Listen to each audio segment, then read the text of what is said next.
দেখামাত্র গুলি করার নির্দেশ নিয়ে ভুল ব্যাখ্যা দেওয়া হয়েছে বলে জানিয়েছেন আওয়ামী লীগের সাধারণ সম্পাদক ওবায়দুল কাদের।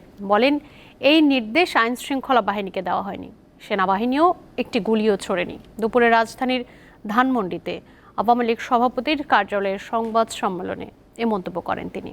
আরও বলেন, বিএনপি জামাত সারা দেশ থেকে তাদের সন্ত্রাসীদের ঢাকায় এনে ধ্বংসলীলা ও সন্ত্রাসে মেতে ওঠে। তদন্তে হত্যাযজ্ঞের সত্যটা বেরিয়ে আসবে। বিভিন্ন দুর্নীতি ও অর্থ পাচারের মামলা থেকে বাঁচার জন্য ডক্টর ইউনূস রাষ্ট্রের বিরুদ্ধে ষড়যন্ত্রে লিপ্ত আছেন বলেও মন্তব্য করেন ওবায়দুল কাদের।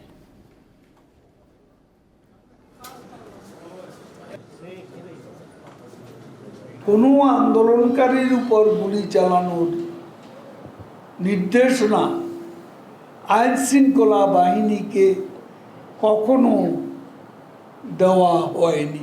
এরপর সেনাবাহিনী কোথাও একটা গুলি ছুড়েছে, সে ধরনের কোনো খবর আমাদের জানা নেই।